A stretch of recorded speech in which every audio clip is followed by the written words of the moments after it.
In my last video, I promised you a much deeper dive into the history of Rome's ancient landscape.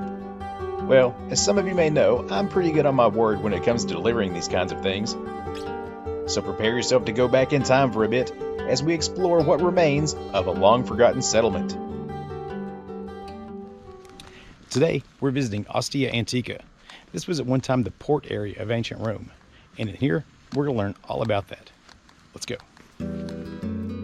Located at the mouth of the Tiber River, Ostia Antica was basically a satellite city of Rome, built along the primary port of the area.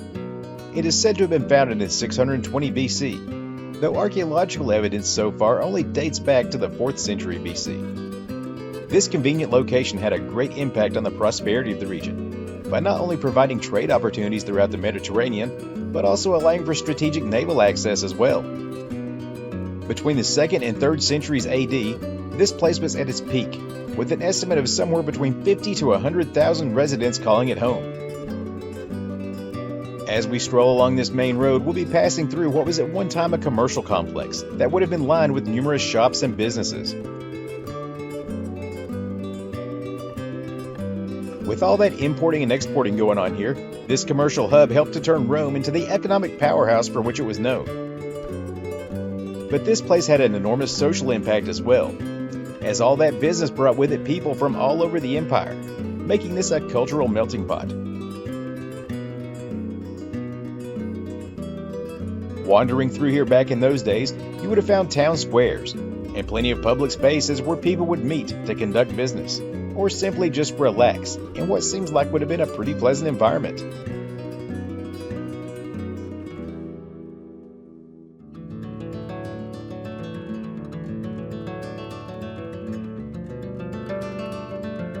As we pass by this row of columns, you'll notice a large structure, which is the Theater of Ostia Antica. Originally constructed in the 2nd century BC, around 100 years later it would be upgraded to seat up to 4,000 people. It's said to be a pretty amazing sight on the inside, but as you can see, it's currently under a bit of restoration work. You may notice that there are remnants of many temples and shrines here too. The brick construct that you see here was the main temple during that time period. It was dedicated to Jupiter, Juno, and Minerva. Those three were actually the triad of deities central to the Roman religion. Jupiter and Juno acted as king and queen, while Jupiter's daughter Minerva served as goddess of commerce and warfare. Walking down these side streets, you will see what would have been everything from storehouses to residential areas, and that really helps to provide a look into an intricate display of urban planning. As you can see, most of this settlement is laid out like a grid. Much of the common housing would be composed of multi-story apartment-style buildings, but luxurious manors could have been found here too. Now you'll definitely want to allow yourself plenty of time to explore this place. These twists and turns here do cover an expansive amount of ground, but you're in luck because there are some conveniently placed maps to help guide you along this journey. Walking around these photogenic streets is interesting to think about what it would have been like all those ages ago. Just picture the crowds going about their daily lives, and imagine the smell of bakeries, while visualizing all those exotic goods being traded. I can't help but think what it would have been like to have participated in the excavation of this place. It's pretty obvious that a lot of work has gone on here to restore these buildings in a way that projects a bit of their former glory. As you make your way through, keep in mind that this is an active archaeological site with ongoing preservation efforts. Some sections might even be off limits during your visit, but there's so many interesting things to see here, it's almost impossible to take it all in. So I recommend not to stress about it. Simply relax, let go, and enjoy the ancient vibe that this place has to offer, as you retrace yourself through the footsteps of so many that walked here before us.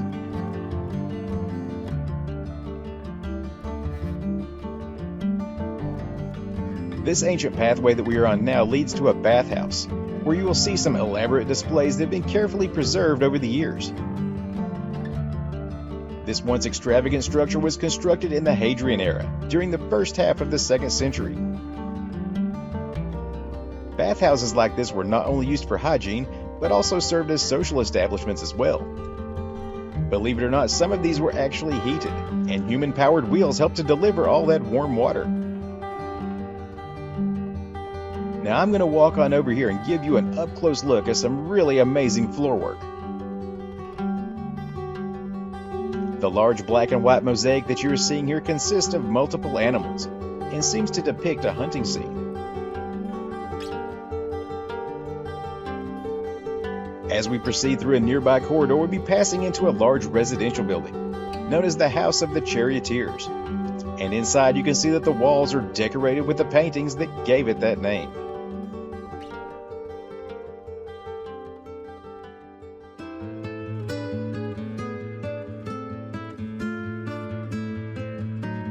One thing is for certain, this entire archaeological site really does offer up an enormous amount of insight into the history of the area.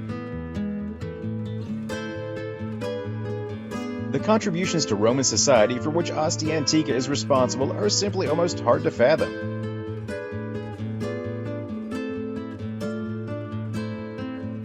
This place may have served as Rome's harbor for centuries, but of course, nothing lasts forever. And that most certainly goes for people too. So around the edges of this settlement, you will find the necropolis, where those citizens would finally be laid to rest.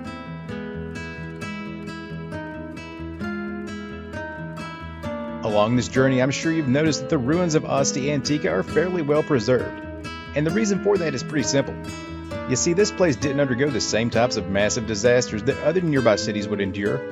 Instead, it fell through a more gradual decline. During the 4th and 5th centuries, disease and piracy would begin taking a toll on this once prosperous port town. In the 9th century, a massive raid would cause it to become abandoned, as the remainder of the people would leave to seek out other much safer locations. But you know what? Nature had its own plans too. Over the ages, the coastline would begin to shift, now placing Ostia Antica a couple of miles away from the sea. Well, I really hope you've enjoyed exploring Ostia Antica with me. Leave a comment down below, let me know what you think. And be sure you hit that subscribe button because there's lots more interesting content on the way. Stick around, I'll see you soon.